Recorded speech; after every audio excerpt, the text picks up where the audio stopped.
Shalom Aleichem. We're continuing Mishna Brura, סימן תרעא, Halachot Chanukah. We're going to do סעיף ג' and then סעיף ד', which are pretty much similar. In סעיף ג' we're saying, נר שיש לו שתי פיות עולה לו בשביל שניים. If you have a candle, this is the classic candle the Chazal used, and you put the oil inside, put a wick that goes from the oil to this little opening here, and you light here, and that's the classic candle.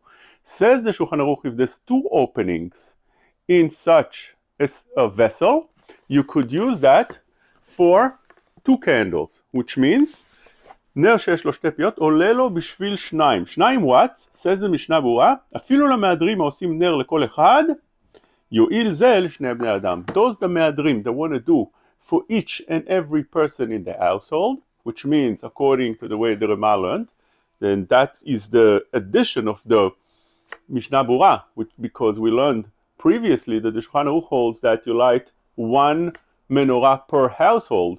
But if a person wants to do mehadrin and not mehadrin mina mehadrin, which means only according to the people in a house, so therefore you could use such a candles to put one wick in one side and another wick on another side if you have two openings, and that's considered as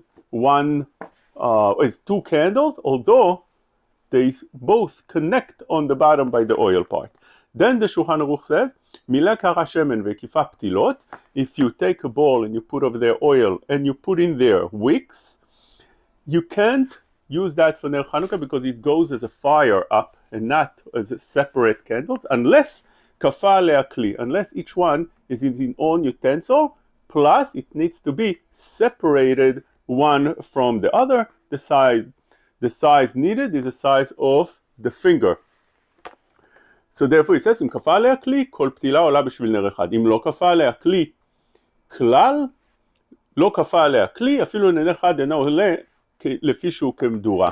If you didn't put each wick in a different utensil, there, in such a way, it would not be considered at all kosher for the candles of Hanukkah, since it goes out as a fire, and the Meiri explains that the candles of Hanukkah are compared to the candles in the menorah in Bet HaMikdash, and therefore each one has to be as a candle, as a wick, as one single flame, and not come up as a fire. Says the Rama, לכן יש להיזהר להעמיד נרות בשורה בשווה ולא בעיגול דאבה כמדורה. Says the Rama, one should not put the candles in a shape of a circle, because then again it looks like a fire that comes up, and such a thing should be avoided, needs to be on a line, the way we have our menorot today.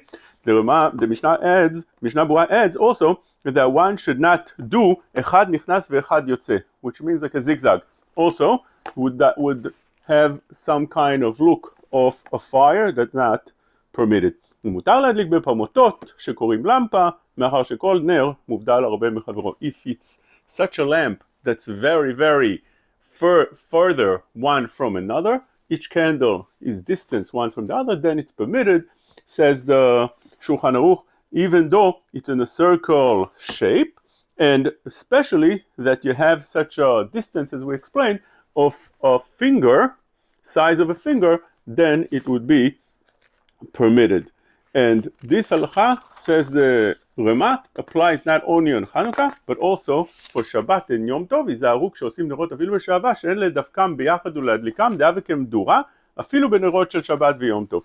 Therefore, the following halacha of not taking wick candles and connecting them together would apply also for Shabbat and Yom Tov, not only for Hanukkah, because again, it goes out as a fire and not as a single candle.